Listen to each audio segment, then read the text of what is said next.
Bonjour à tous, merci de cet accueil, sur cette table et dans la salle. Je voudrais dire d'abord que la proposition de conférence qui m'a été faite, il faudrait au moins 3 conférences. Quand on regarde le titre, la laïcité, c'est quoi aujourd'hui? La laïcité au quotidien, la morale laïque. Je me demande si je vais pouvoir ne pas vous garder au moins pendant 3 ou 4 heures pour traiter de ces questions-là. Alors il y a bien une unité, je vais essayer de la trouver, mais c'est vrai que la question est intéressante. D'abord, la première remarque que je ferai, c'est que j'ai beaucoup aimé cette proposition de titre. La laïcité, c'est quoi aujourd'hui?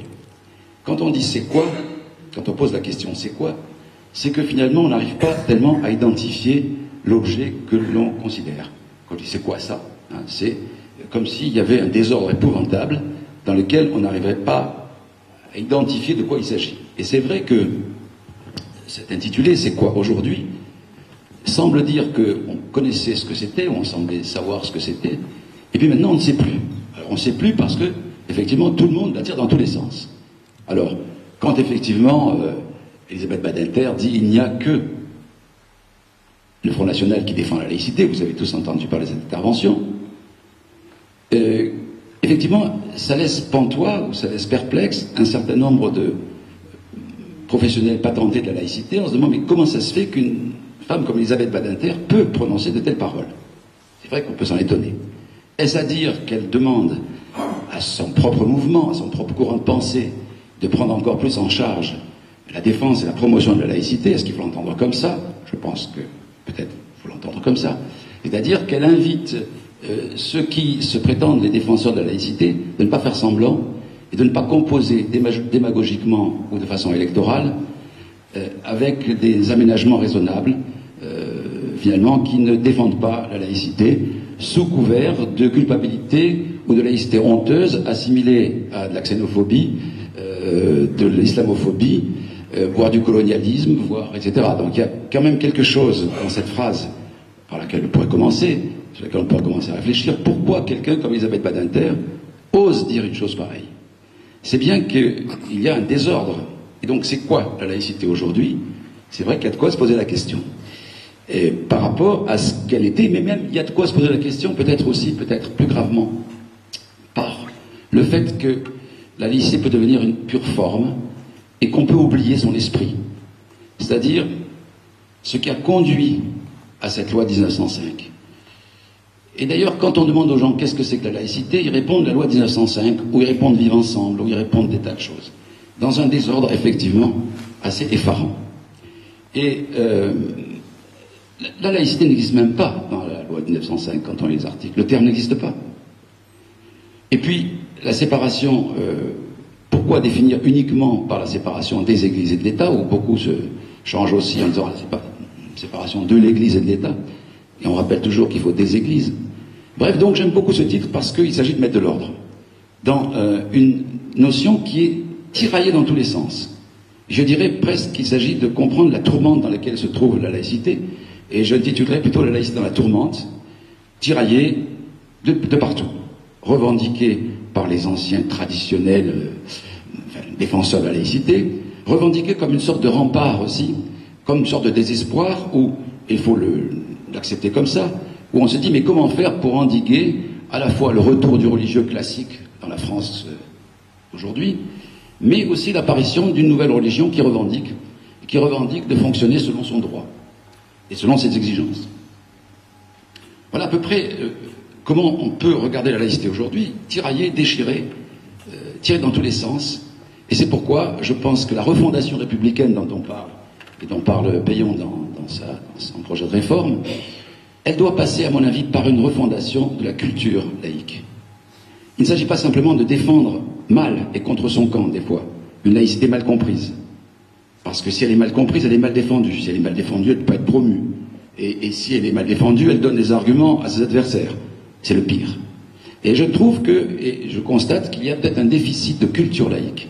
C'est-à-dire de comprendre comment on est arrivé à cet événement unique et exceptionnel dans l'histoire du monde, d'une séparation, pas seulement des églises et de l'État, mais de toute tutelle. Et je voudrais justement commencer par peut-être par examiner l'état des lieux dans la société civile, faire un état des lieux, ensuite essayer de... Parce que cet état des lieux, en fait, quand on réfléchit, on s'aperçoit que ce désordre vient d'une imprécision dans la définition, une imprécision dans la connaissance de la loi, et qu'il faut peut-être présenter cet état des lieux comme ce désordre, revendications dans les entreprises, dans la rue, enfin, dans l'école, des amendements, enfin, on ne sait plus comment faire pour renforcer cette citadelle que doit être la laïcité contre tous les obscurantismes. Et comme on ne sait pas quoi faire, alors, quelquefois, on l'utilise en la déformant, en la dévoyant. Alors, par exemple, Patrick Kessel vient d'écrire un livre qui s'appelle « La laïcité dévoyée » ou « La laïcité violée » ou « volée ». Enfin, on trouve de tout. La laïcité falsifiée. Visiblement, chacun s'en sert, l'instrumentalise, la déforme à son gré, et quelquefois pour l'utiliser effectivement de manière xénophobe ou inversement de la considérer comme beaucoup trop sectaire, beaucoup trop fermée, beaucoup trop pas assez souple, rigide. Et alors, autrement dit, il y aurait deux tendances, deux courants qui s'opposent pour essayer de théoriser un peu ce désordre. D'un côté, ceux qui considèrent qu'elle n'en fait pas assez. D'un autre côté, ceux qui considèrent qu'elle en fait trop. Alors, qu'elle en fait trop, ce sont ceux qui sont finalement culpabilisés par cette idée que, si on veut maintenir les principes, je dis bien les principes et non pas les valeurs, tout à l'heure on aura peut-être l'occasion d'en discuter, parce que si on regarde l'articulation de la laïcité aux droits de l'homme, on ne trouve jamais à la Déclaration des droits de l'homme le mot valeur. On pourrait déjà bien insister là-dessus. On trouve toujours, il n'y a que le terme de principe. Et j'insiste là-dessus parce que j'ai entendu dire tout à l'heure aussi, on entend souvent dire les valeurs. Non, il n'y a pas de valeur dans la Déclaration des droits de l'homme et des citoyens, sur laquelle est articulée la laïcité. Et c'est très important. Pourquoi c'est très important? Parce que la valeur est toujours une appréciation subjective. Donner de la valeur à quelque chose, c'est effectivement l'apprécier. Dire que ça a du prix, pour certains, ça n'a pas de prix, pour d'autres, ça a un prix énorme. Et donc, une valeur est une appréciation. Un principe n'est pas une appréciation subjective. Car à ce moment-là, si je dis que les valeurs républicaines sont des valeurs, si je parle de ça comme ça veut dire que je tombe dans le relativisme. J'ai mes valeurs, tu as tes valeurs. Et par conséquent, on ne voit pas comment on peut établir une hiérarchie dans les valeurs et prétendre que les siennes sont supérieures à celles des autres. Au nom de quoi? Alors si on le définit au contraire comme un principe, on est en train de se hisser à l'universel. C'est-à-dire qu'on cherche quelles sont les conditions d'épanouissement de tout homme, et on trouve en un la liberté. Et à partir de cette liberté, ce que voulait faire Descartes déjà quand il disait que la raison est également partagée chez tous les hommes, il voulait à partir de cette raison fonder non pas seulement une physique, non pas seulement une connaissance mathématique, mais fonder aussi une morale, justement. C'est-à-dire qu'au lieu de faire un rassemblement, une collection, ou essayer de comprendre dans chaque morale ce qui peut nous servir, il essayait de déduire, comme il a essayé de tout déduire, la physique, les mathématiques, etc., de construire donc une déduction de la morale, et de la politique aussi, etc. Et ça veut bien dire que quand on cherche, quand on affirme la liberté comme première, et la liberté de conscience comme une des figures importantes, peut-être le premier droit naturel, comme disait Condorcet, le premier droit naturel, et voilà, là nous sommes bien au cœur du problème. Quand on parle d'un principe, on essaie de comprendre qu'est-ce qui peut développer ou atrophier un humain. Il faut partir de là. Quand les révolutionnaires, ou quand ils écrivent les droits de l'homme, quand ils font des préambules, etc., la première question c'est qu'est-ce qui épanouit un homme, qu'est-ce qui le diminue? Il faut partir de là. Réponse, naturellement, la servitude diminue, la liberté augmente. Et on retrouve là des termes spinozistes très intéressants, c'est-à-dire que quand il définit la liberté, c'est l'augmentation de ma puissance d'agir, la servitude, une diminution de ma puissance d'agir. Il faut donc que, pour avoir une joie d'exister ensemble ou en faisant société, et déjà avec soi-même, il faut développer ma puissance d'agir. Ces termes spinozistes sont très intéressants pour définir la liberté. La liberté est le développement de ma puissance d'agir. Quand on part de là, effectivement, on peut se demander qu'est-ce qui développe et qu'est-ce qui diminue ma puissance d'agir. Alors, et c'est là que, bon, quand on pose cette question, inévitablement, on peut déduire une définition de la liberté, une définition de la laïcité, et on peut la déduire, justement, de cette définition de l'homme. Parce que, finalement, qu'est-ce que c'est que la laïcité? C'est une déconfiture. On peut dire qu'un espace, un esprit, une institution est laïque lorsqu'elle s'est libérée, lorsqu'elle s'est affranchie d'une tutelle, quelle qu'elle soit. Alors il se trouve que dans l'histoire de la France, ces tutelles théologiques. Mais on peut la définir, et commencer plutôt par là, comme un principe d'émancipation de toutes les tutelles. Et je crois que le maire de Corrence, Michael, vous a bien dit tout à l'heure que la tutelle médiatique aujourd'hui fait partie des tutelles les plus asservissantes, les plus aliénantes, qui au contraire, au lieu de développer la maxime kantienne de la pensée élargie, développe la maxime de la pensée étroite et partisane. Et c'est vrai, je crois que ça fait partie aujourd'hui. Et c'est pour ça que si on élargit la définition de la laïcité, en ne disant pas simplement qu'elle est une séparation de l'Église et de l'État, je voudrais montrer que la séparation de l'Église et de l'État est la conséquence juridique d'un principe d'abord philosophique. C'est-à-dire qu'on commence par se demander à quelles conditions un humain peut se développer. Ça, c'est une question philosophique. Il peut se développer que s'il y a la laïcité, que s'il y a, pardon, la liberté. La liberté, c'est l'émancipation des tutelles. Et en conséquence, le juridique vient après. En conséquence, il faut inventer un dispositif juridique, une loi, qui sépare pour émanciper. C'est-à-dire, vous voyez, le raisonnement, c'est que pour émanciper, il faut séparer. Quand on est sous une tutelle, pour s'émanciper de cette tutelle, il faut se séparer. Et voilà, donc c'est une conséquence. Le dispositif juridique est la conséquence d'un procès de laïcisation qui commence très tôt dans l'histoire de la pensée.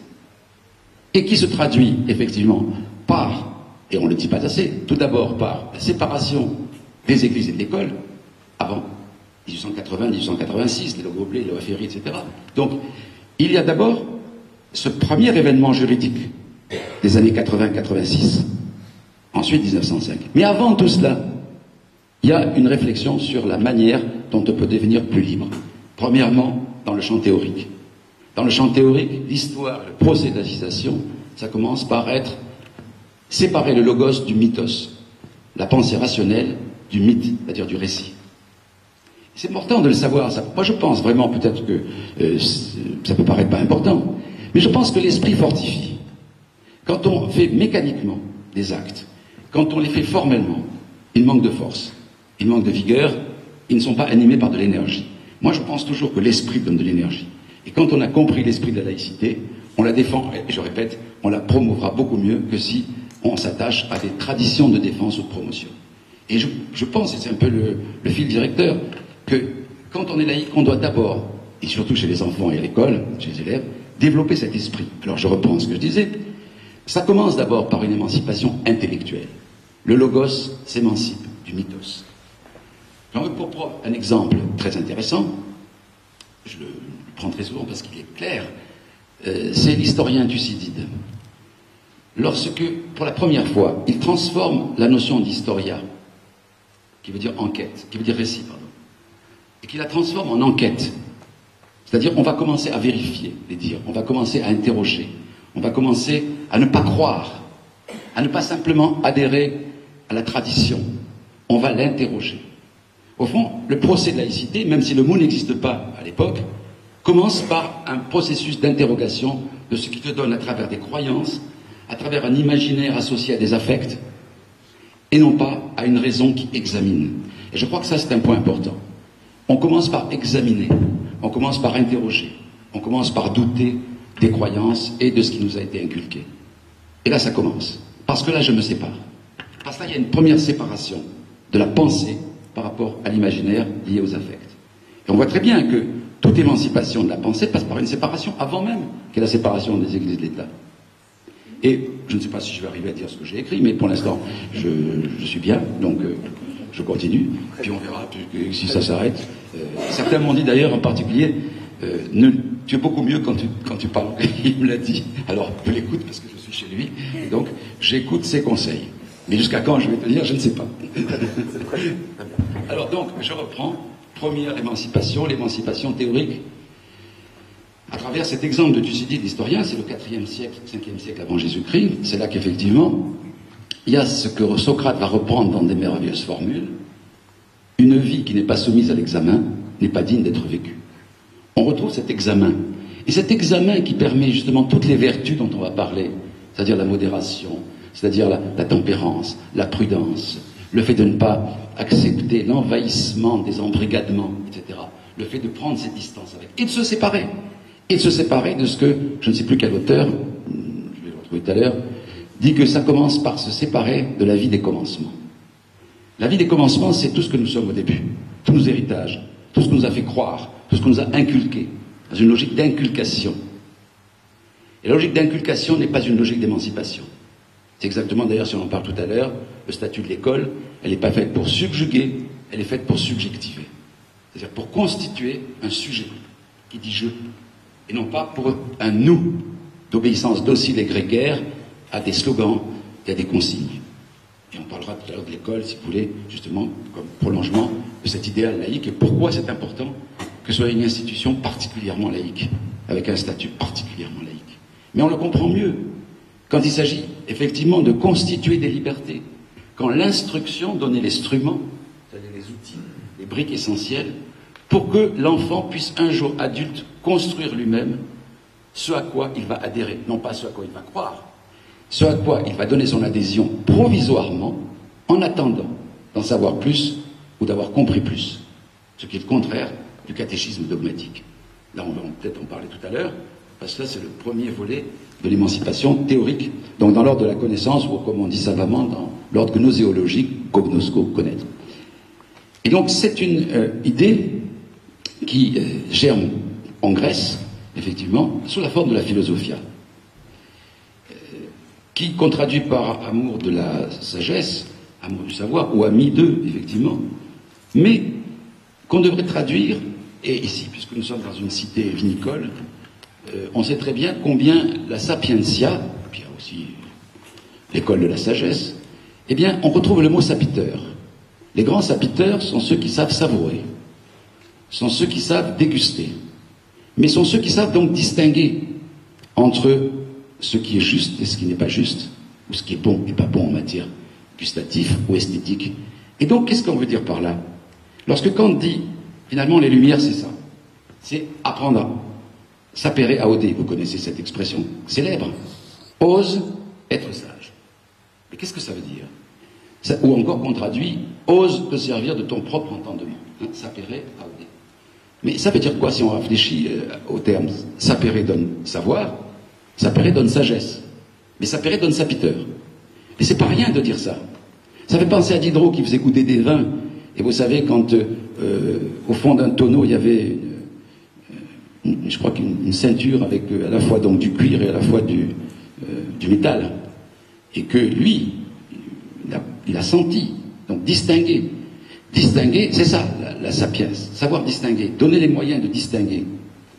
Et sapere, justement, c'est ose te servir de ton propre entendement comme instance critique. Et ça, c'est formidable, parce que quand on dit ose te servir de ton entendement, sapere, ose être sage ou savourer, ça veut dire que tu vas exercer ton sens critique, examiner. On l'a trouvé tout à l'heure chez Thucydide, la notion d'examen, la notion de critique, qui en grec vient du terme krinein, qui veut dire passer au tamis. Et ça, c'est merveilleux. On commence, quand on n'est pas complètement endoctriné, à avoir cette capacité de passer au tamis. La raison critique. Et très souvent, vous voyez, quand on fait très souvent le procès de la raison, eh bien, on fait le procès d'une raison dogmatique. Et on oublie cette figure importante de la raison, qu'on enseigne, qu'on doit enseigner dans les écoles, la raison critique. Alors on voit toujours dans la raison, très souvent ceux qui en font le procès, ceux qui veulent la caricaturer, ceux qui veulent... etc. On voit toujours en elle, son étymologie d'ailleurs, celui qui utilise sa raison utilise une raison pour calculer. Ratio, c'est calcul, c'est faire un calcul. Donc ça peut être soit une conception intéressée, soit une conception déductive formelle, soit une machine à faire des systèmes pour endoctriner. Mais jamais on ne pense, et rarement en tout cas, à isoler cette notion de raison, qui est une notion critique. Du libre examen. On retrouve cette grande lignée et c'est pour ça que je dis ce procès d'indépendance ou d'autonomie ou d'affranchissement de toutes les tutelles, ça commence là. Parce que la première des tutelles, c'est celle que l'on met en soi-même et que l'on accepte. C'est la paresse, la première des tutelles. C'est la paresse qui consiste, parce qu'il y a une conjugaison entre la caste sacerdotale qui veut effectivement discipliner et dresser, et la paresse. Kant le dit très bien dans la question qu'est-ce qu'est les Lumières. La conjugaison à ceux qui veulent mettre sous tutelle, de ceux qui, avec la paresse de chacun. La laïcité, c'est un effort, c'est une construction, comme le reste d'ailleurs, comme chose que nous connaissons. Ça se construit. C'est pas naturel. Alors, voilà pourquoi. Je suis parti de là, je crois, pour comprendre que, et peut-être ça va nous permettre d'analyser des malaises qui sont dans la société.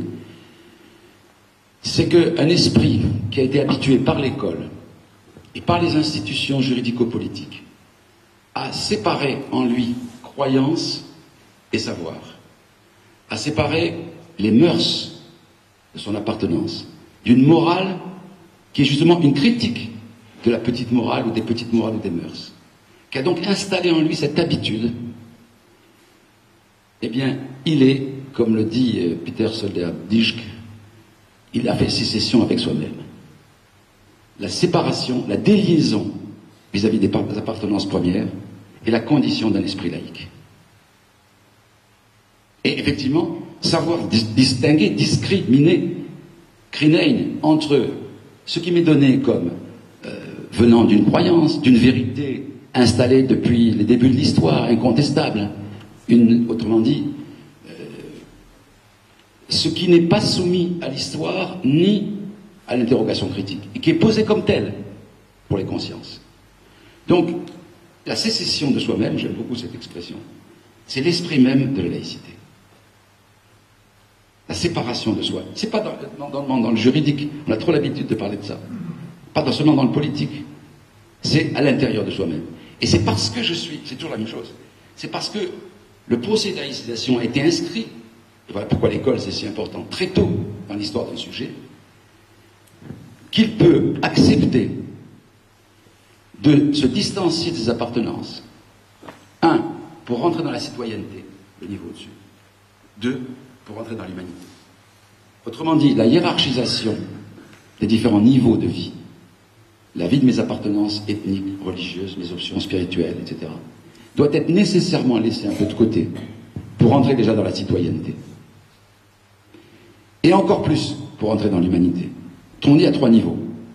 Et ce qui est extraordinaire, c'est que quand on a parlé d'identité française et d'identité, d'intégration, je crois, et on en discutera tout à l'heure, il est plus facile de s'intégrer à une république laïque que de s'intégrer à une société ou un État qui a une religion officielle et qui situe les minorités comme étant tolérées, comme étant ayant des droits peut-être identiques en théorie, mais pas en réalité.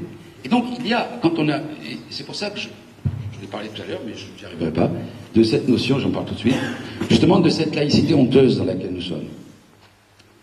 Parce que si vraiment j'étais habitué très tôt à me séparer de moi-même, toute intégration politique à la citoyenneté passe par cette mise à l'écart d'une partie de soi. Si on ne peut pas, si on est sous l'emprise d'une théonomie, la loi de Dieu est supérieure non seulement à la loi humaine, elle n'a même pas son mot à dire, mais non seulement ça, non seulement elle est supérieure à la loi humaine, mais elle demande la totalité, que la totalité de mes actes et de mes pensées soit subordonnée.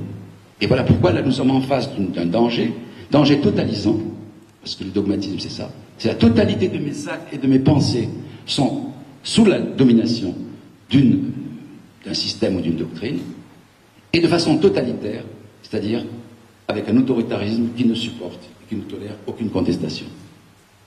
Eh bien moi je dis que si vraiment on est habitué à cela, et ça le problème de notre société, on le voit tout à l'heure, je voulais parler de l'état de notre société, mais je crois que c'est ce qui fait le malaise de certains qui sont très maladroits quelquefois, qui se précipitent dans les extrêmes. Il y a quelque chose qui gêne peut-être, je vous soumets cette hypothèse, entre des hommes comme vous et moi, dont je ne sais pas ici à quelle religion ils appartiennent, dont je ne connais pas l'origine, dont je ne sais pas ce qu'ils sont dans leur appartenance primitive, mais peut-être qu'il y a un malaise qu'il faut expliquer. C'est-à-dire qu'on voit bien que vous n'exhibez pas de façon ostentatoire vos signes d'appartenance. On le voit bien. Je ne sais pas ici si quelqu'un est juif, catholique, protestant, bouddhiste, je n'en sais rien. Et ce qui peut-être fait problème, mais on en discutera, C'est justement qu'alors que nous sommes habitués, avec toutes ces histoires des dites Nantes, de révocation des dites Nantes, des protestants, l'histoire de cette laïcité, la séparation des églises, des écoles, nous nous sommes séparés de nous-mêmes. Moi, je ne sais pas d'où vous venez, je ne sais pas. Vous n'exhibez pas. Et je crois que c'est ça le problème. Quand on parle de stigmatisation, il faut d'abord parler d'auto-stigmatisation. Si moi maintenant j'exhibe mes appartenances, et qu'est-ce que je signifie quelque part, même si c'est pas vrai, au niveau du vécu, ça veut dire quoi? Ça veut dire je ne suis pas vous. Tout ce que je fais, quand je mange, je ne sépare. Je demande à la cantine de me séparer de ça, pas manger ensemble. Alors on n'arrête pas de parler du vivre ensemble, vivre ensemble. Oui, mais déjà alors, on est séparés à la cantine, on ne mange pas ensemble. On est séparés dans les cimetières. On est séparés quand il y a des fêtes. Alors, moi je crois qu'on est séparés par le port vestimentaire. Mais alors, pourquoi, qu'est-ce que ça veut dire vivre ensemble? D'abord, c'est une formule qui ne me plaît pas trop. Je préfère faire société. Parce qu'on peut vivre tous ensemble sous la domination d'un système totalitaire. On est encore plus unis que les autres qui vivent en système démocratique. On est ensemble. Vous avez vu les manifestations de foule et les manifestations militaires de gens ensemble, de fanatiques qui sont très ensemble. Alors il faut peut-être se méfier d'ensemble. Moi je préfère faire société, parce que faire société, ça veut dire justement qu'on a quitté ensemble. Et c'est ça le laos. C'est ça le laïos. Quand on dit qu'est-ce que c'est qu'un peuple laïque. Alors c'est très intéressant parce que tout est là. Tout est là. L'identité française et l'intégration à l'identité française, c'est s'intégrer à un peuple laïque. Alors j'explique. Premièrement, il y a trois notions, vous le savez, qu'il faut bien distinguer.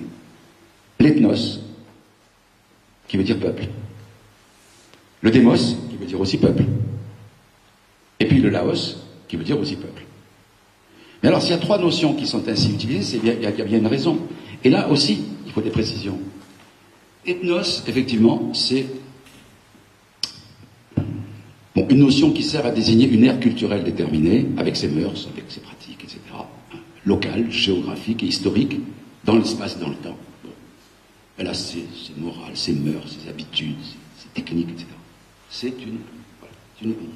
Elle danse, elle fait des poteries, elle a des idées, elle a des systèmes philosophiques, des systèmes théologiques, etc. Bon, très bien. Alors le démos maintenant. Alors quand on dit, et ça permettrait peut-être de reprendre un petit peu, merci de me rappeler quelquefois quand je pars dans des considérations que je perds le micro. Ça c'est un peu fort, voilà. Alors, ethnos, démos, laos.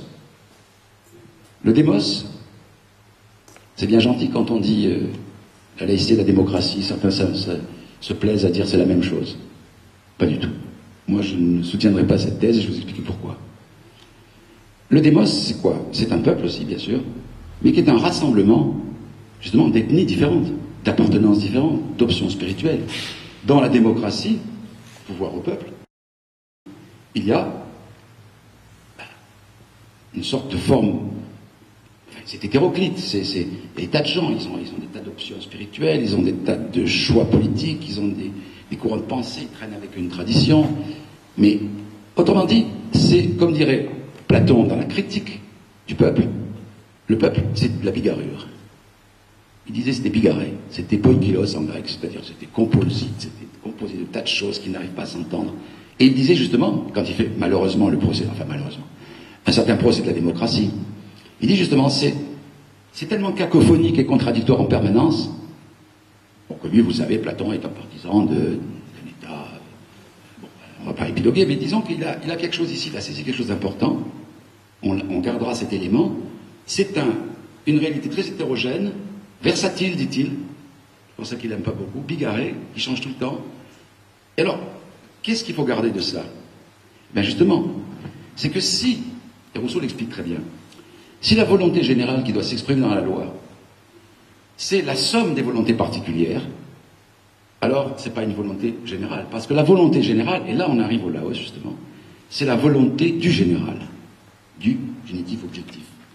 Celui qui va voter ne vote pas pour ses intérêts personnels, qui vont ensuite entrer en conflit avec l'intérêt des autres, et on va faire la moyenne, et ça va être la volonté générale. Rousseau nous a bien prévenus. Ça, c'est pas la volonté générale. On accède à la citoyenneté quand chacun, au lieu de dire, ah ben là, la déchetterie, on va la mettre là-bas parce que ça me gêne, non, moi je veux pas, on va la mettre là chez lui, il pose la question de savoir où on va mettre la déchetterie pour tous. C'est pas pareil. La volonté générale est la volonté du général et de l'intérêt commun. Autrement dit, la volonté générale relève de la res publica, pas de la démocratie. La volonté du général, c'est la République. La volonté générale, c'est la démocratie. Et c'est dangereux, la démocratie, parce que la loi de la majorité, c'est ce que Tocqueville appelle la tyrannie de la majorité. Ça peut être terrible.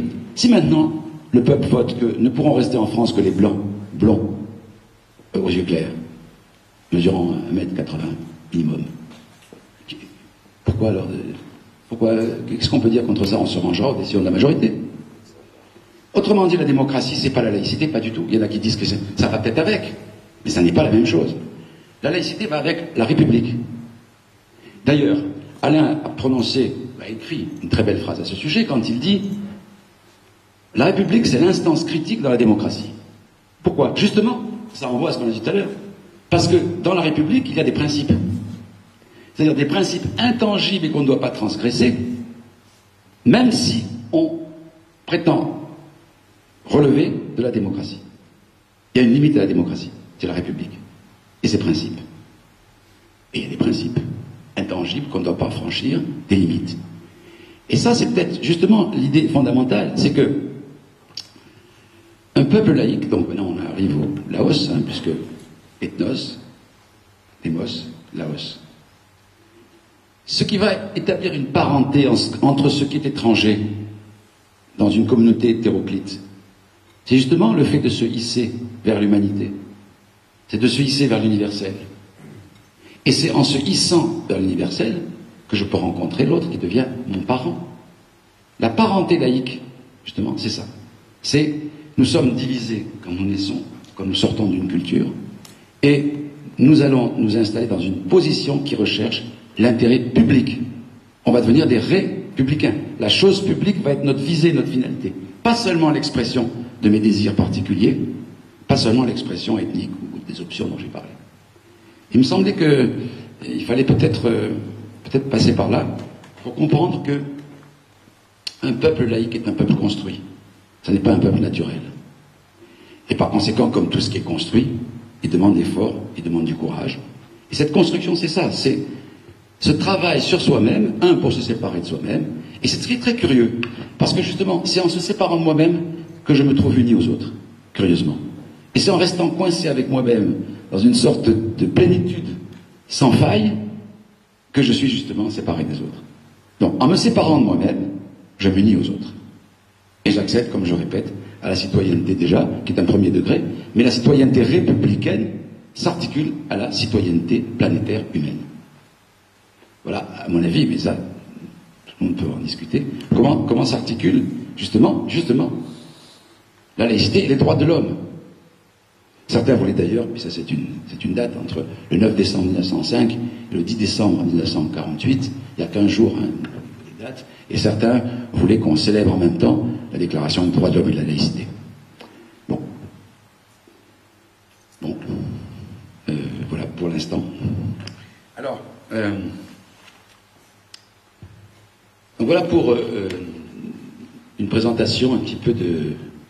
Ça fait qu'une demi-heure que je parle, je pense. C'est à peu près une demi-heure, ça. Très bien. Alors, peut-être qu'on pourrait parler maintenant de l'état des lieux, quitte à préciser ensuite à nouveau peut-être un certain nombre de...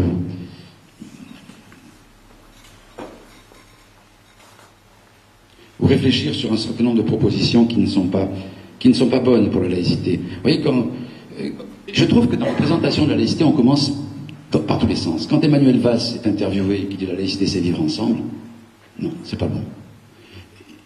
C'est pas ça. Voilà, la laïcité c'est quoi? C'est par où on commence pour l'exposer. Et de quoi on est pénétré. Ou alors d'autres disent la laïcité c'est anti-religieux. Vous savez ça aussi. Ou alors la laïcité c'est... Alors on trouve des tas de choses comme ça dans le désordre.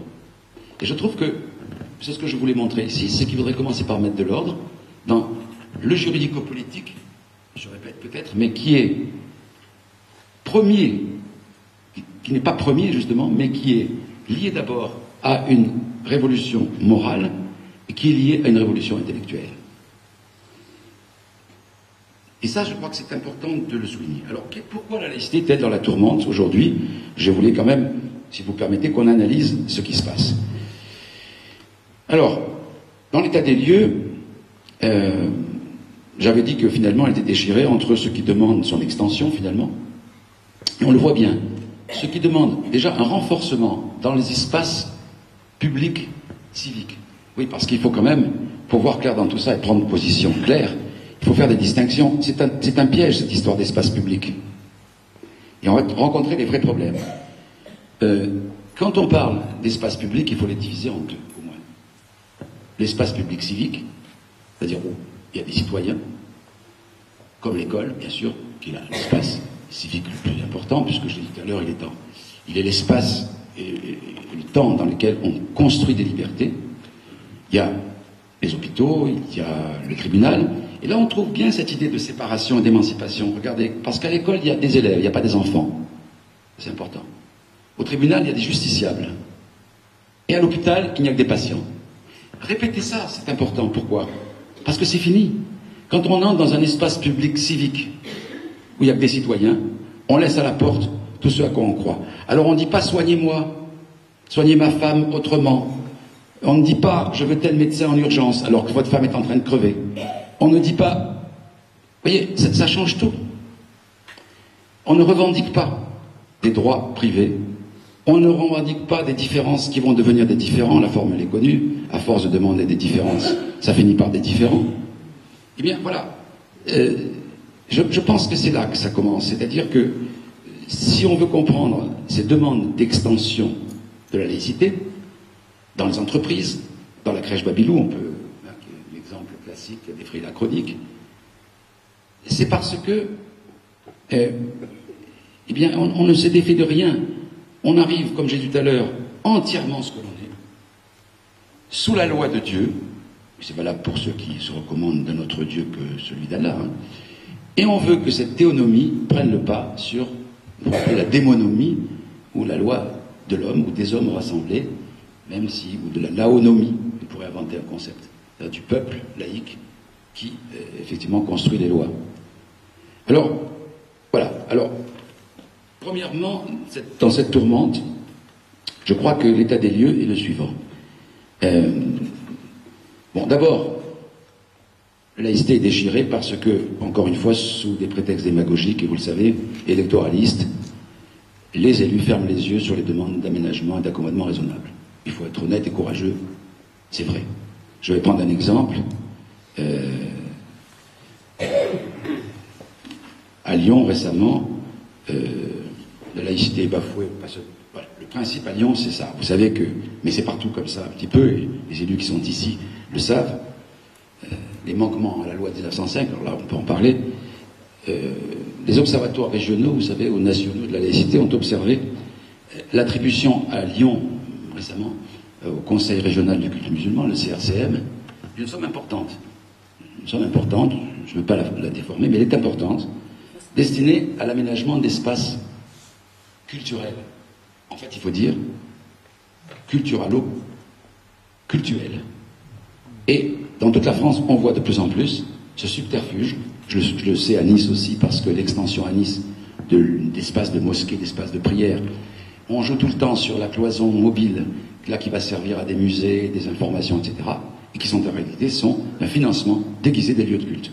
Vous le savez très bien, je pense que là je ne dis pas quelque chose de nouveau, comme les sommes qui ont été attribuées aussi à la communauté de Saint-Égidio, que vous connaissez, qui est une communauté catholique, devenue chrétienne maintenant, qui est chargée effectivement de missions destinées à la paix, à l'entente.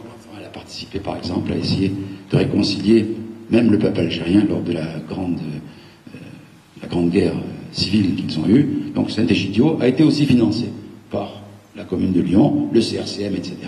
Alors, fille de l'article 2 de la loi de 1905, la République ne reconnaît, là sur cette reconnaissance aussi ce serait intéressant, ne reconnaît, ne subventionne, ne salarie aucun culte. Alors, voilà, ça c'est l'état des lieux du point de vue de ceux qui déplorent que la laïcité au moins ne soit pas appliquée. Au moins, simplement. Alors, on ne va pas entrer dans le détail. Mais ce qui est peut-être aussi intéressant aujourd'hui, c'est l'obligation de neutralité qu'on voudrait voir s'imposer ailleurs que dans les espaces, j'en étais là, que dans les espaces publics civiques. Donc je reviens, sur ma distinction entre ces espaces publics civils, parce que la rue est une place publique, la place publique, la rue, une place publique, un moyen de transport, un commerce, un magasin, c'est public, ce sont des lieux publics. Alors sous prétexte que, effectivement, on dit l'école publique, je parle pour beaucoup de gens, l'école publique, c'est pas la rue, c'est pas la place publique. Donc ça veut dire que quand on parle d'espace public, il faut distinguer entre l'espace public civique, où il y a des citoyens, et l'espace public civil, où il y a, effectivement, comme dans la société civile, ceux qui ont le droit et qui vivent là sous un autre régime que la laïcité, qui vivent pour l'instant, et là c'est intéressant, pour l'instant, sous ce qu'on appelle le régime de tolérance. On tolère dans la rue que quelqu'un soit aussi bien en mini-short qu'en maxi burqa. Bon, pas voilé. Mais voilà. Voilà où on en est aujourd'hui, c'est que on demande aujourd'hui à ce que on prenne modèle des espaces publics civiques, je crois que la distinction est importante, hein, bien qu'on prenne modèle sur ces espaces pour l'étendre à tous les espaces publics. Et là on se trompe du point de vue juridique, parce que la rue fait partie juridiquement d'un espace privé. L'espace privé n'est pas l'espace intime. Autrement dit, ce qui se passe aujourd'hui, c'est qu'on voudrait renvoyer la laïcité à l'espace intime, pas à l'espace privé. C'est-à-dire chez toi, dans ta chambre, dans ta maison, dans ton jardin, mais pas dans la rue. Et on voit donc que le problème se pose et qu'il faut légiférer. Tout d'abord, évidemment, on comprend que cette demande de législation nouvelle, on a vu déjà quand même les amendements dans l'école. La loi sur le voile à l'école, enfin disons la dissimulation ensuite dans la rue, mais à l'école déjà. Hein. L'interdiction du voile dans les écoles, ça n'existait pas. Beaucoup dans les partis politiques et dans les mouvements de pensée, dans les courants, disaient il ne faut pas une nouvelle loi. Et alors c'est intéressant parce que je me souviens de l'histoire et j'ai noté. On disait à chacun de se débrouiller, en fait. Que chacun dans son lycée se débrouille, s'arrange, discute avec les parents, etc. On a vu ce que ça a donné. Et on voit bien que, depuis qu'il y a la loi, je pense qu'on peut le reconnaître même sans être un laïcard sectaire, il y a beaucoup moins de difficultés. Je pense que quand il y a une loi, c'est beaucoup mieux que quand il n'y en a pas, parce que ça dépend des personnalités, mais ça dépend aussi de la force de caractère, de la culture laïque que chacun a, de l'exigence qu'il a dans son lycée, etc. Donc on ne peut pas laisser la République. La République, on a oublié, elle est indivisible. Petite parenthèse quand même, indivisible, statut de l'Alsace-Moselle, on le verra, mais c'est ça qui est important. On oublie, je crois qu'on oublie la force des mots. Et je crois qu'il faut se les répéter et les entendre. Quand on dit que c'est indivisible, on ne peut pas accepter que... c'est un problème quand même de voir que justement, si on accepte les communautarismes, alors la République se divise. Et pour qu'elle soit indivisible, eh bien, bon, peut-être faut-il, et c'est ce qui s'est passé dans l'école, c'était insuffisant. On voyait bien que c'était insuffisant, puisqu'il y avait des pressions, on sait très bien qu'elles étaient organisées, et des provocations. Et je trouve qu'en ce moment, surtout, on pourrait dire bien essayé. C'est que, pas seulement du côté de l'islam, mais aussi du côté des intégrismes chrétiens,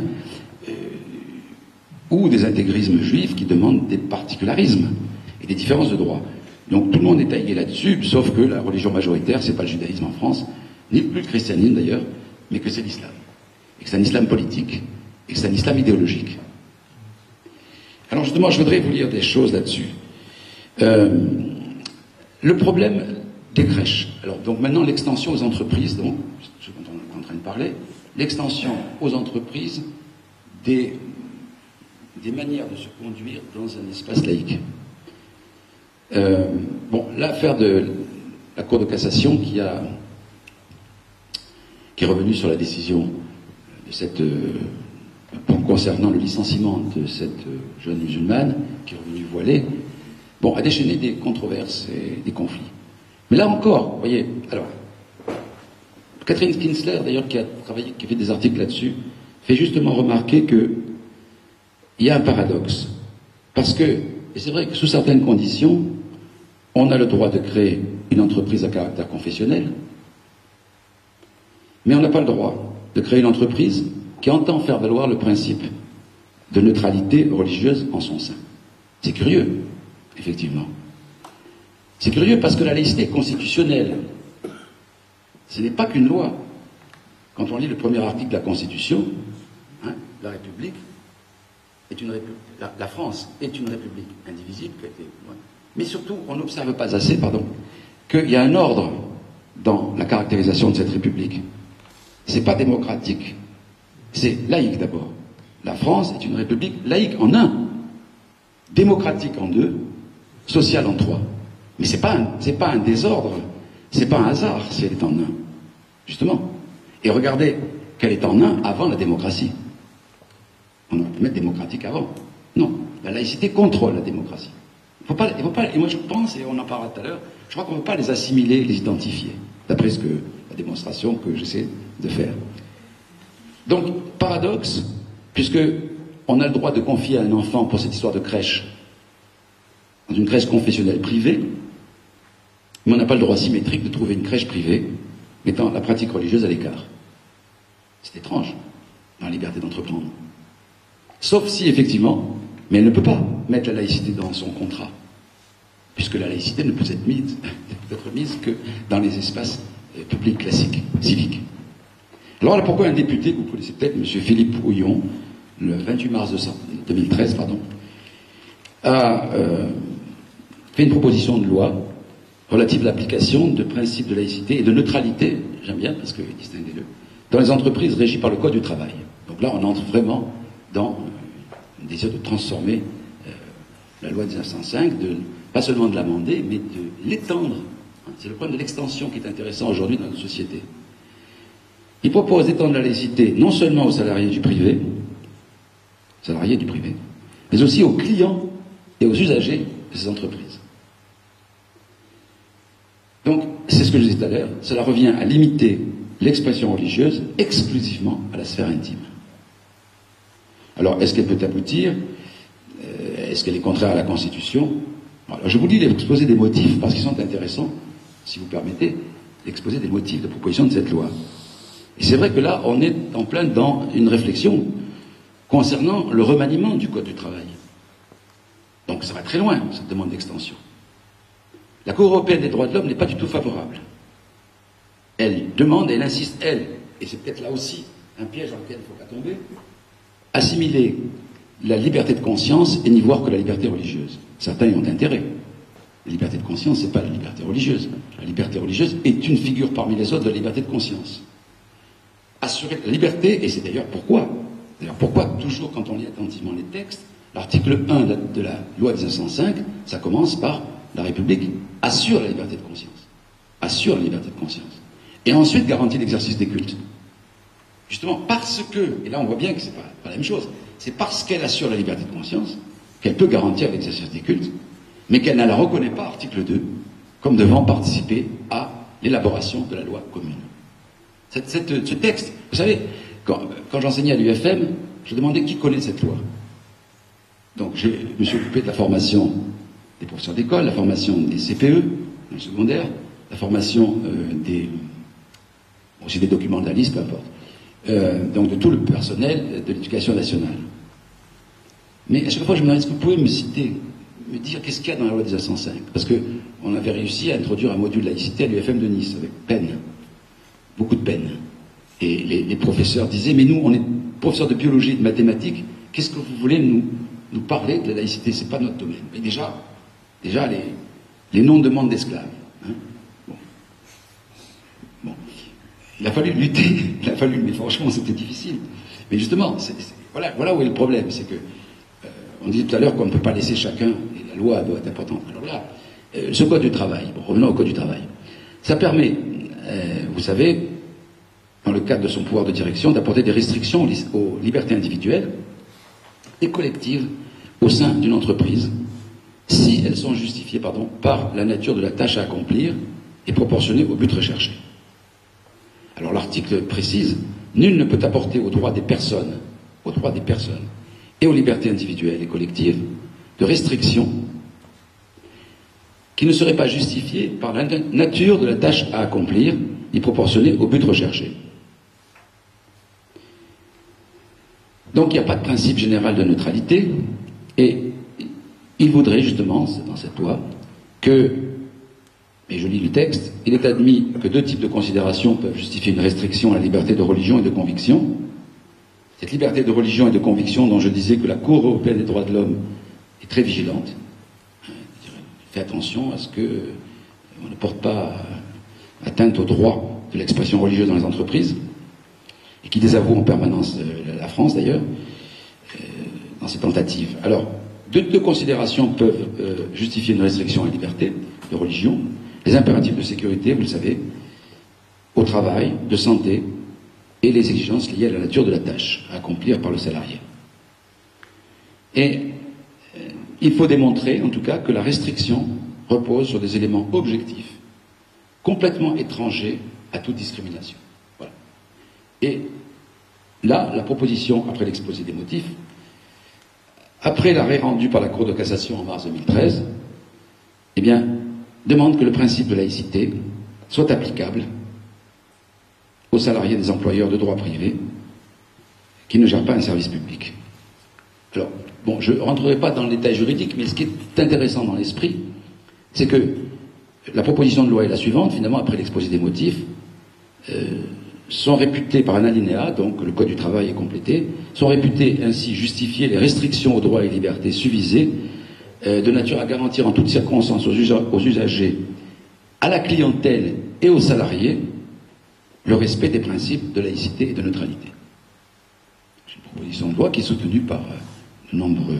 alors je ne sais pas où ça en est, peut-être certains savent dans la salle qu'est-ce que c'est devenu, mais probablement que ça va être délicat.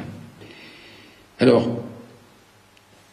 donc ces principes de laïcité et de neutralité veulent s'appliquer et s'étendre à l'ensemble des entreprises.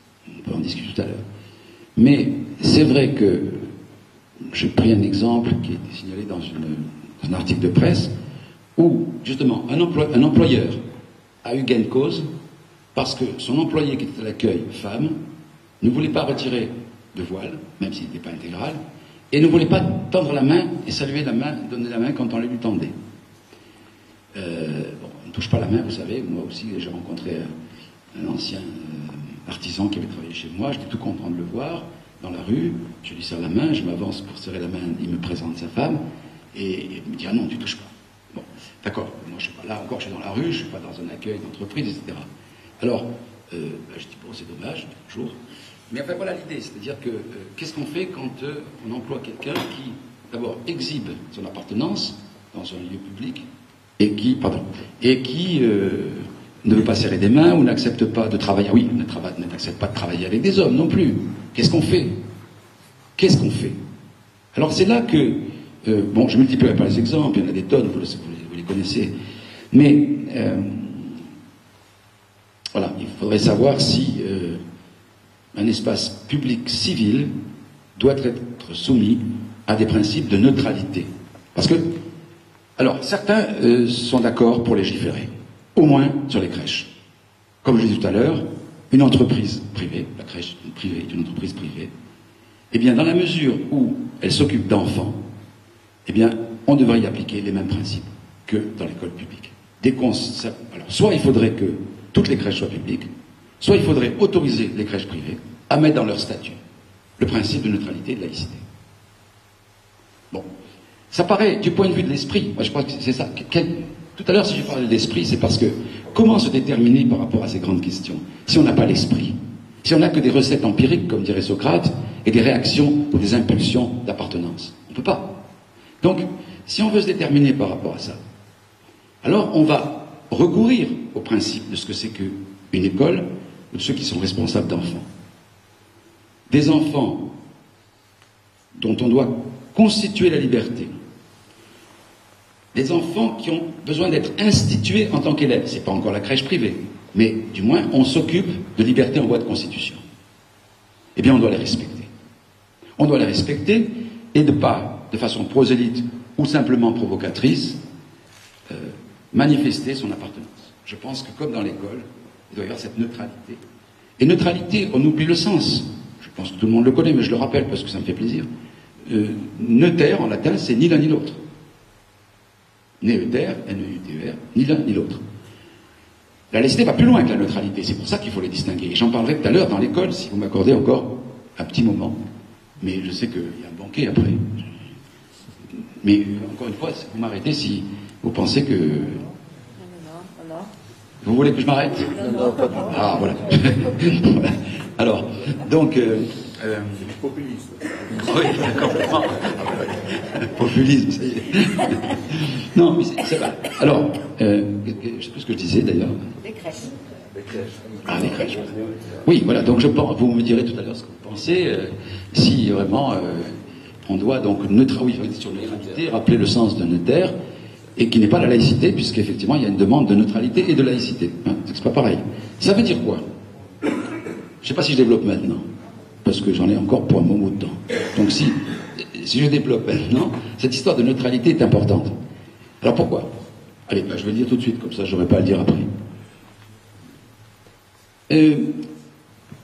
Là, nous avons à réfléchir tous sur la laïcité de l'école, qui n'est pas seulement une laïcité de neutralité. Autant, on peut considérer que un professeur, un instituteur doit, alors là on va le voir avec la réforme Payon, tout à l'heure, mais ce qui est important, c'est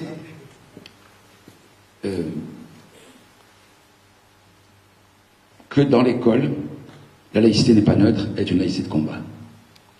Ceux qui ont fondé la laïcité n'ont jamais pensé que c'était une neutralité, indifférente à toutes les opinions. Et je vais vous le démontrer, et on peut en discuter après. Comment dans une école, on dit c'est ton opinion.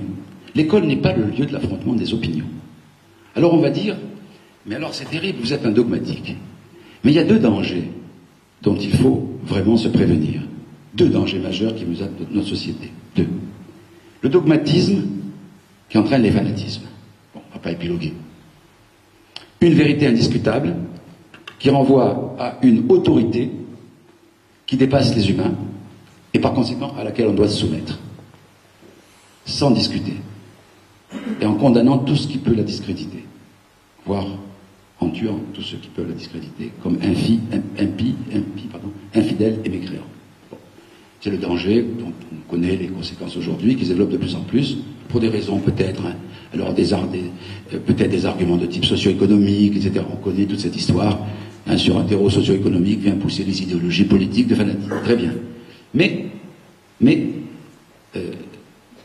on ne peut pas, dans l'école, donc accepter que on conteste les données théoriques de l'histoire des sciences, qu'on accepte de se faire menacer si on enseigne Darwin, comme étant qu'on se fasse menacer, que la société accepte, ou que les directeurs d'école ou les proviseurs l'acceptent pour paquet de vagues, et pour que le recteur et les inspecteurs soient tranquilles, qu'on accepte de ne pas combattre des opinions qui maintiennent l'enfant dans des croyances absurdes et qui le maintiennent dans l'idée que ça n'est que lui qui a raison. Où est l'éducation à la tolérance, entre guillemets, dont je parlerai peut-être tout à l'heure? Non, ce n'est pas une éducation. La laïcité dans l'école est une laïcité de combat. Et ça, je peux en discuter. On ne va pas laisser dire que Ptolémée avait raison contre Copernic et Galilée, cette grande... On ne va pas laisser dire qu'il y a des textes et des livres qui doivent être mis à l'index, mais ça c'est pour le christianisme, mais qui sont brûlés et mis à l'index aussi dans l'islam. Et même des livres, des ouvrages de musulmans, comme Ibn Khaldoun, comme les grands géographes, les grands économistes. Donc, ça, ce point est important. On ne peut pas accepter de dire qu'à l'école, on est neutre. Non. Il y a, dans l'école, des opinions et des doxas. Et puis, il y a cet effort de la pensée théorique, qui a coûté cher aux individus, qui a coûté cher, et qui fait que la pensée s'est émancipée, et là on est laïque, de la tyrannie des dogmatismes. Et on ne peut pas laisser dire que Ptolémée et Aristote, et leur système géocentrique, et vous savez qu'il y a des imams qui disent que la théorie héliocentrique, c'est-à-dire que le soleil au centre, n'est pas correcte, parce que dans l'islam, il y a la théorie géocentrique, j'ai lu des textes. Donc, est-ce qu'on va laisser dire, non, ça c'est la loi des hommes, ça c'est la science des hommes, nous, on a la science de Dieu. Est-ce qu'on va laisser faire ça dans l'école? Pas du tout. Alors c'est pas la peine qu'ils aillent à l'école. Est-ce qu'on va laisser dire que Voltaire insulte Mohamed quand il réfléchit sur le fanatisme, et qu'on va renoncer à enseigner Voltaire? Est-ce qu'on va accepter que, comme Zola a défendu Dreyfus, c'est un philosémite, et que par conséquent, il ne faut pas enseigner Zola, et qu'on sorte de la classe? Non. Je crois que ce que je voudrais dire par là, c'est que la laïcité de neutralité, c'est bien, Mais c'est pas pour l'école. La laïcité n'est pas, et l'école laïque n'est pas, un milieu de confrontation des opinions. Que l'on fasse comme les pédagogues en disant on va faire émerger les représentations. Vous savez, ce pédagogisme qui a couru dans toutes les écoles. Faisons émerger les représentations de façon à ne pas asséner un discours théorique qui risque de les effrayer, de les dissuader et de les retourner contre la science et le savoir. Ce discours catastrophique qui a été tenu par certains que je ne nommerai pas et qui ont démoli l'école de la République. Et je peux vous le dire parce que quand j'ai inspecté des jeunes instituteurs, qui s'appellent professeurs d'école, de façon d'ailleurs inadmissible, parce qu'instituer l'enfant comme citoyen, c'est beaucoup mieux que professeur. On oublie ce que veut dire instituer. Instituteur, c'est celui qui institue l'enfant, comme homme et comme citoyen.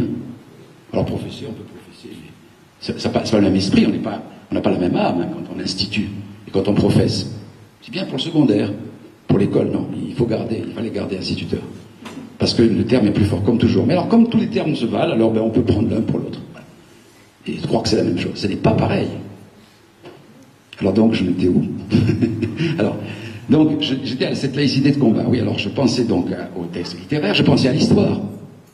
Vous savez très bien qu'il y a des professeurs qui ont renoncé à enseigner la Shoah. Vous le savez. Alors, je disais que justement, lorsque j'allais inspecter les jeunes instituteurs en formation, l'émergence des représentations occupait pratiquement 3/4 d'heure, et l'instruction elle-même, donner l'instrument, c'est-à-dire pour se débarrasser de ces représentations, eh ben ça durait 1/4 d'heure, les élèves n'avaient rien compris, ils restaient dans le bazar, dans le désarroi, dans le désordre. Hein. On avait fait émerger des représentations pendant 3/4 d'heure. Ah ça c'est formidable. Mais bon, ils étaient fatigués déjà de faire émerger des représentations. Ils discutaient, ils se battaient, on disait, bon c'est vivant, voilà la vie, voilà l'école de la vie, voilà, ils discutent, ils confrontent leurs opinions, c'est bien. Ben oui, mais c'est pas d'instruction. Alors qu'on parle des représentations, c'est très bien, c'est une méthode pédagogique en disant, faites émerger vos opinions. En termes de grec, c'est, voilà, vous avez des opinions, vous donc ça, exposez-les, et déjà elles vont se contredire, c'est intéressant, donc ça c'est socratique, c'est la méthode empruntée à Socrate, hein. C'est comme ça qu'il fait. On appelle ça émerger une représentation en termes de pédagogie dite moderne. Voilà, c'est très bien. Mais on n'en reste pas là. Et on n'accepte pas non plus que l'enfant garde dans sa tête, vous allez me dire c'est une violence. Oui, alors là aussi, c'est terrible. Oui, l'école est violente. Oui, elle est ce qu'on appelle de l'ordre de la violence symbolique. Et la violence symbolique, c'est pas une violence physique, mais c'est vrai que la violence symbolique, ça vient dire non, tu te trompes. Non, ton esprit est un esprit étriqué. Tu n'as pas de largeur d'esprit. Oui, c'est une violence symbolique. Et le drame peut-être des conséquences de mai 68, c'est d'avoir fait de la violence, de toutes les violences, les assimiler à la même forme de violence. Oui, la loi morale est une violence faite aux pulsions. Oui, la loi morale est répressive. Mais ce qu'on oublie de dire, c'est oui, la loi morale est structurante. La violence symbolique qui consiste à dire non aux opinions qui viennent d'on ne sait d'où, qui ne sont pas vérifiées, examinées, soumises à la preuve, à la vérification expérimentale, à la collégialité de la raison, à la confrontation, etc., eh ben non, ça ne vaut pas ce qui, effectivement, ça a plus de valeur. Là oui, alors ça a pour le coup plus de valeur. Et pourquoi ça a plus de valeur? Parce que, comme le dit très bien Danielle Salnave, que je n'aime pas par ailleurs, mais elle dit quelque chose de très bien. Elle dit, dans l'école, on transmet à l'enfant quoi? La perplexité du monde. C'est une très belle formule. Pour le poser à l'école dogmatique. On transmet à l'enfant, à l'élève, pas l'enfant, s'il est plus un enfant. On transmet à l'élève la perplexité du monde. Alors, si on analyse, ça veut dire quoi? Ça ne veut pas dire le relativisme. Ça veut dire que dans l'état actuel des recherches de l'humanité réunie, les résultats de cette recherche sont les suivants. Et voilà pourquoi là aussi il y a une mauvaise formation chez les professeurs. Parce que si on ne fait pas de l'histoire des sciences, on n'arrivera pas à dire que pendant 2000 ans, on a cru certaines choses, et que ce qu'on croit aujourd'hui, même si c'est vérifié, on le voit que dans l'histoire de la science contemporaine, c'est tout le temps remis en question. Et ça forme des vertus républicaines. Et ça donne les vertus morales. Ça donne les vertus intellectuelles. On va enseigner la morale. Mais la morale pénètre les enseignements quand ils sont des enseignements laïques. Alors on peut bien ajouter quelques petites formulations, des petits commentaires comme on fait dans les ateliers philosophiques qui existent dans certaines écoles et effectivement qui marchent très bien. Les enfants se posent de belles questions. Et prolonger les ateliers philosophiques par une réflexion morale ou intensifier la réflexion morale dans l'atelier philosophique, ça c'est intéressant. Mais, et c'est pour ça que j'ai voulu mettre l'accent dans cet exposé sur l'idée que c'est une culture laïque qui peut finalement, c'est comme une langue. Quand vous baignez dans la langue, ça va plus vite que quand vous avez des cours de langue à part. Donc si on baigne dans l'esprit laïque, c'est pas la même chose que quand on va réciter, ou la morale. La morale doit être un esprit. On doit être imprégné, mais c'est quand même curieux. Les disciplines scolaires sont toutes des leçons de morale. Qu'est-ce que c'est qu'une discipline?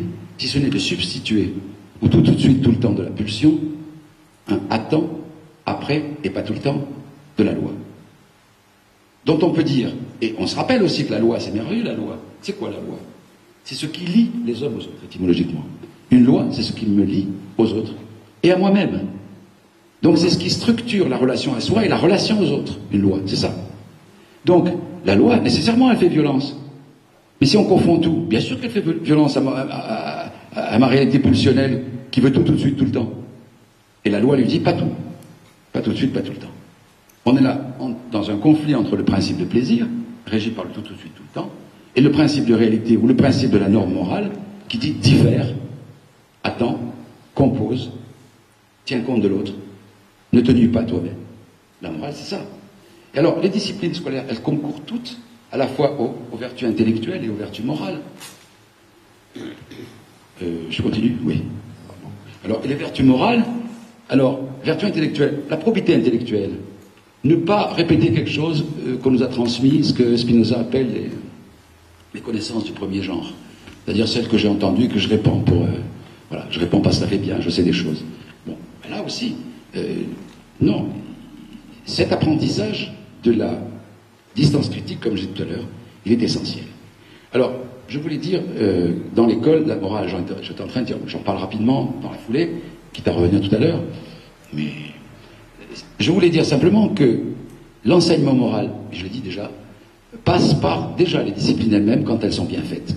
Quand il y a de la discipline dans les disciplines. Discipliner, une discipline, c'est ce qui discipline un esprit. Ça veut dire quoi? Ça veut dire qu'il met de la méthode. La méthode, on connaît tous le discours de la méthode, qui est si célèbre. Mais qu'est-ce que c'est qu'une méthode? Elle ne doit pas être confondue avec une technique. La méthode est une démarche. Et justement, toutes les disciplines concourent à inscrire dans l'esprit de l'enfant qui est désordonné une méthode. Une méthode pour analyser les discours. Cette méthode va contribuer ensuite à demander des comptes. Et justement, peut-être que la morale dans l'école, elle passe justement par la substitution de deux régimes d'autorité. Le premier régime d'autorité, c'est ce qu'on appelle l'argument d'autorité. Toute la société, toutes les sociétés traditionnelles ont vécu sur le mode, pardonnez-moi, d'une autorité qui était fondée, ce qu'on appelle l'argument d'autorité, c'est-à-dire, Platon l'a dit, Jésus l'a dit, ou Marx l'a dit, ou Allah l'a dit, ou Moïse l'a dit, etc. Ça s'appelle l'argument d'autorité. Et donc, ça entraîne la soumission. Et ça rappelle l'idée que la véritable morale, ce n'est pas l'obéissance à des contraintes extérieures, c'est l'obéissance à une obligation qui est en nous.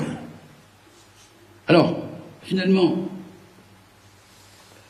l'obéissance, le régime d'autorité dont je parle, toute la révolution qu'on appelle la modernité, ça consiste à changer de régime d'autorité.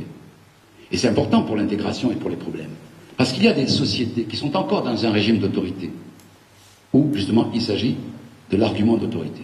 Eh bien, toute la modernité, c'est substituer à l'argument d'autorité l'autorité de l'argument. Et ça, c'est très important. Et ça change tout. Ça change tout. C'est-à-dire, on est dans un imaginaire collectif complètement différent, radicalement différent. Qu'est-ce qui fait autorité? C'est la raison. C'est pas un tel parce qu'il est célèbre, etc. Donc on substitue à l'autorité de l'argument, à l'argument d'autorité, pardon, l'autorité de l'argument. Ce renversement me plaît beaucoup parce que, en une petite phrase, il explique l'apparition de la modernité et des Lumières. Les Lumières, c'est la sortie de la minorité, dit Kant, et de la tutelle dans laquelle on le maintenait, et dont il est partiellement responsable parce qu'il est paresseux. On retrouve cette dimension, qu'est-ce que les Lumières? Et cette idée formidable que, eh bien, l'autorité de la raison est la seule autorité à laquelle je dois me soumettre. Pourquoi? Alors ça, c'est Descartes qui nous l'a appris, et ça, c'est l'esprit de la laïcité. Je pense que chez Descartes, il y a déjà sans que le mot soit dit, bien sûr, l'esprit de la laïcité. Mais il était déjà chez Socrate. Je crois que les Lumières, comme la Renaissance, ont repris cette idée déjà, qui travaille sans être nommée, de l'émancipation.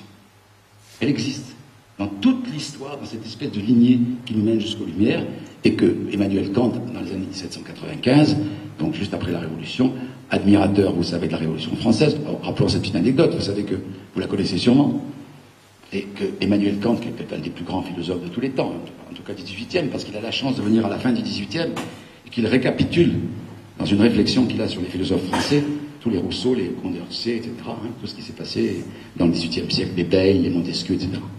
Et alors,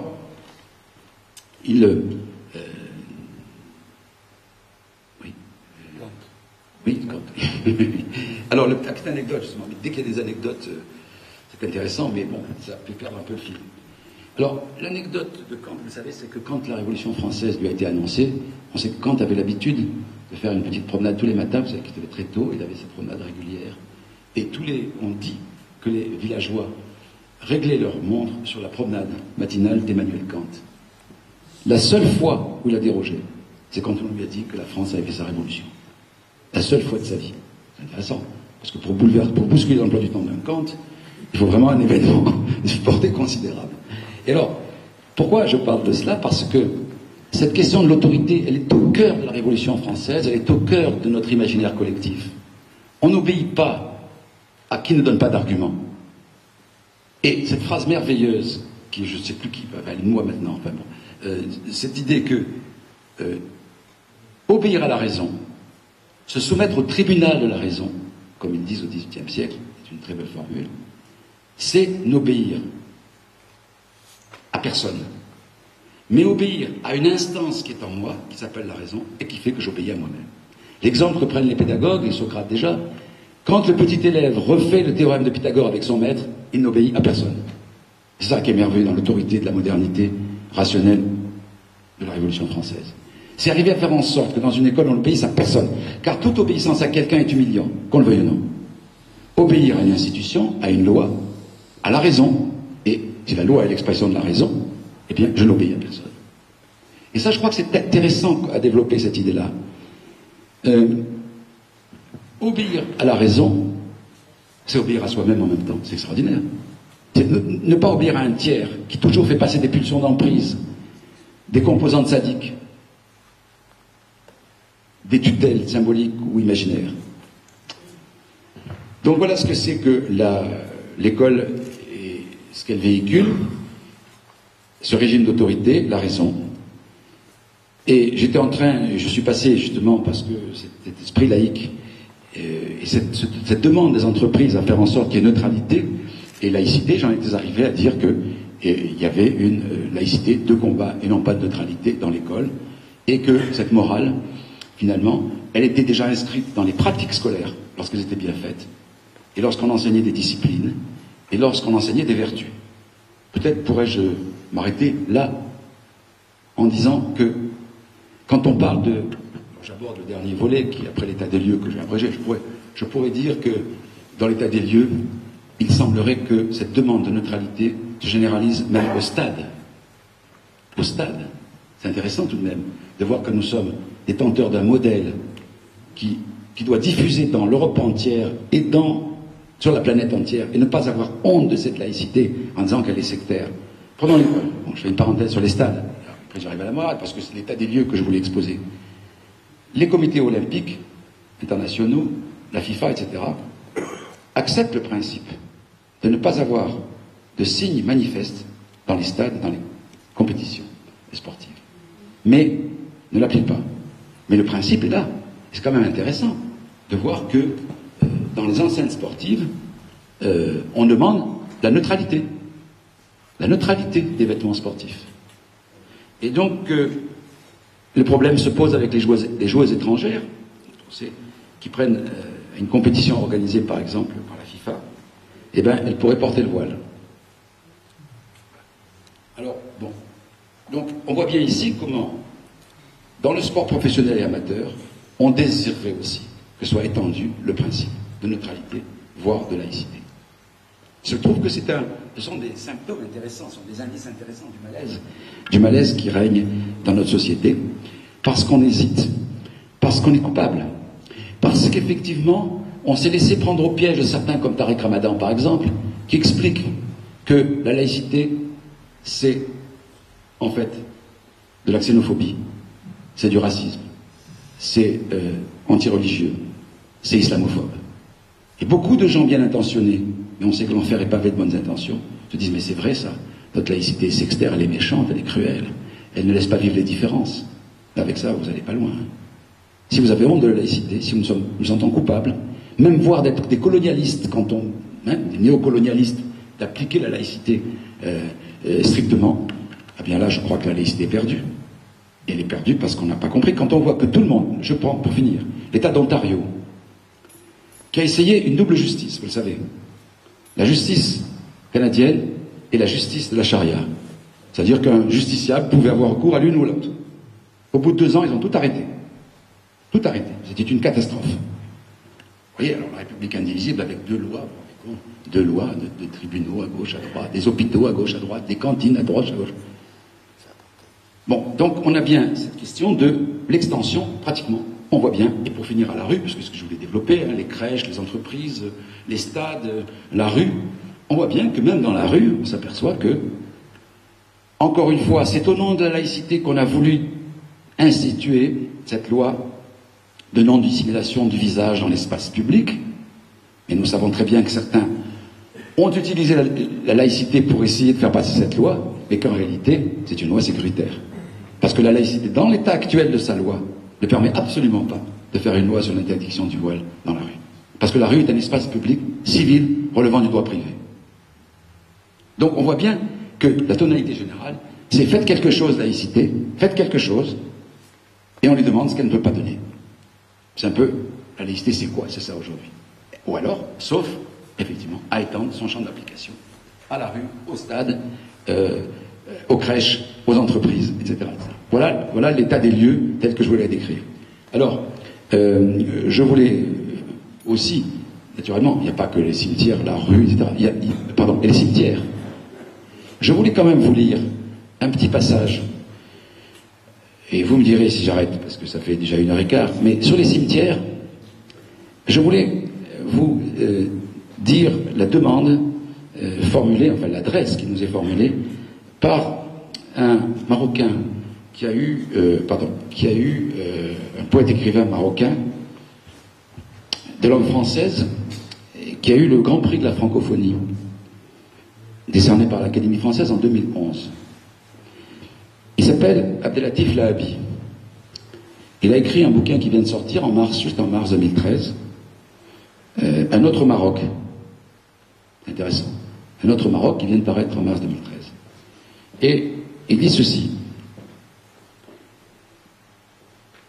Je veux avoir le droit de ne pas être assigné à une conception du culte plus ou moins conservatrice ou intégriste, qui ne soit pas celle des dominants, et de pouvoir changer en toute liberté de religion, si je le souhaite, sans être accusé et condamné pour apostat. Mais, c'est plus intéressant, de revendiquer l'usage de la liberté, de conscience, pas seulement dans la vie, mais aussi face à la mort. Que veut-il dire? D'abord, il dit qu'il souhaite choisir son lieu de sépulture, la possibilité de choisir son lieu de sépulture.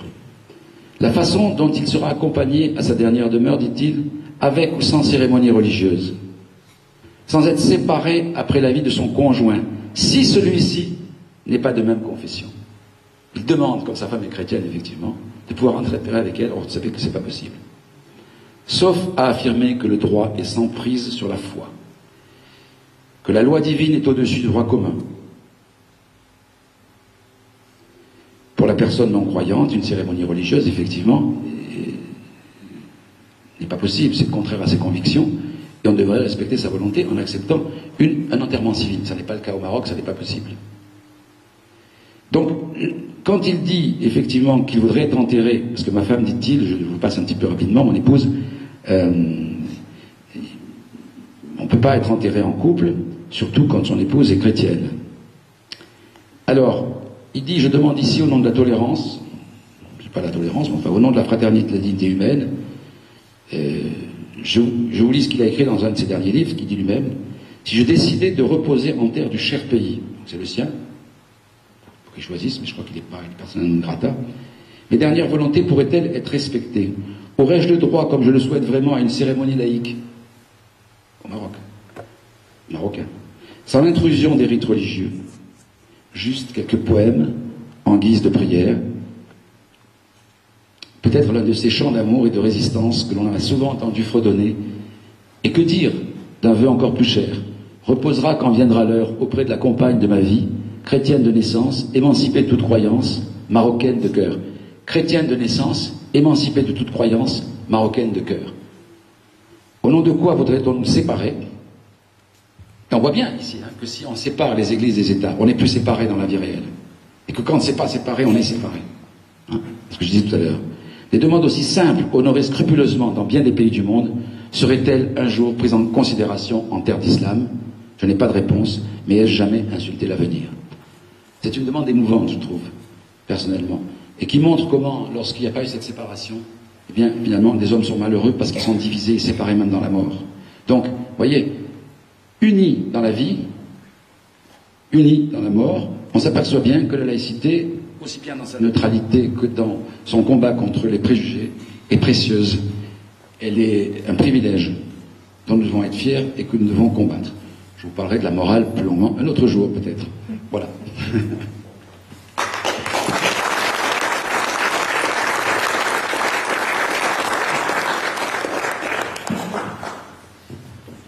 Bien, si vous le voulez bien, on va s'octroyer 5 minutes de récréation pour que nous remettions ensemble et chacun eh bien, un peu de l'ordre dans nos idées, et nous donnerons ainsi la possibilité à Clémence Thorat de s'abreuver pour calmer son larynx qui a été mis à rude épreuve.